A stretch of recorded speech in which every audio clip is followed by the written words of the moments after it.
Président, messieurs les membres du jury, chers tamponnés, chères tamponnaises, il est de nature de dire qu'on nous a donné une seule. La nature nous a donné une seule langue, mais deux oreilles, de façon à entendre deux fois plus que nous ne parlons. Eh bien, laissez-moi vous dire qu'aujourd'hui, vous ne nous avez pas écoutés. Vos oreilles n'ont pas été performantes car le sujet en lui-même n'a pas été compris. Vous nous avez dit que le silence désordonne. En quoi le silence désordonne? Que faites-vous de l'emprise positive du silence sur l'observation, l'écoute, la réflexion? En outre, admettez, chers contradicteurs, que parler tous ensemble, c'est crier tous ensemble. Ce n'est pas de l'ordre, n'est-ce pas, Monsieur le Président? Vous nous avez argué que le silence n'est pas naturel pour l'homme, que ce n'est pas un mode de vie. Pourtant, actuellement, vous vous taisez. Eh bien, vous ne seriez donc pas des hommes? Voyons, cher tamponné, revoyez plutôt votre copie.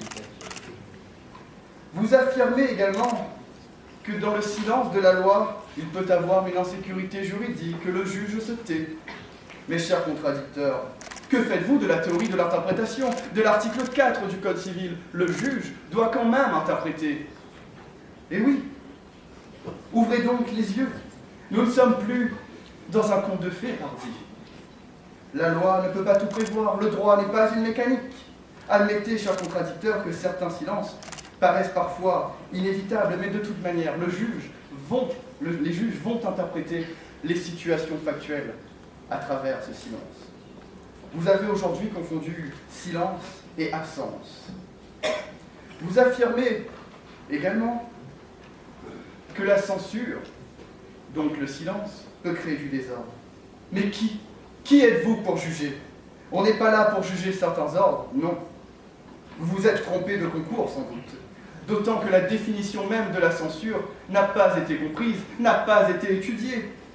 Celle-ci a pour objectif de conserver un ordre, répondant à un besoin social, sauvegarder l'ordre public. Et puis, vous nous dites que la censure dans certains pays, eh bien oui, mais celle-ci participe à leurs propres ordres. Et nous ne sommes pas là, aujourd'hui, pour juger de cela. Et puis, vous étiez si beau en fervent défenseur des droits de l'homme, en liberté d'expression. Eh bien oui, liberté d'expression, oui. Il me semble-t-il que vous avez comparé liberté d'expression à un devoir. Eh bien non, la liberté d'expression est un droit et non pas un devoir. On a le droit de s'exprimer ou de ne pas s'exprimer, et donc de garder le silence, même en ayant ce droit de liberté d'expression. Et puis, vous nous avez dit qu'il y a des silences coupables. Mais croyez-vous vraiment qu'il n'y a que des silences coupables? Non, il existe des mots, des discours, qui peuvent être tout autant coupables. Que faites-vous de la délation, de la diffamation et de tous ces péchés? Mensonges, médisance, calomnie, hypocrisie. Vous voyez bien, le silence est d'ordre.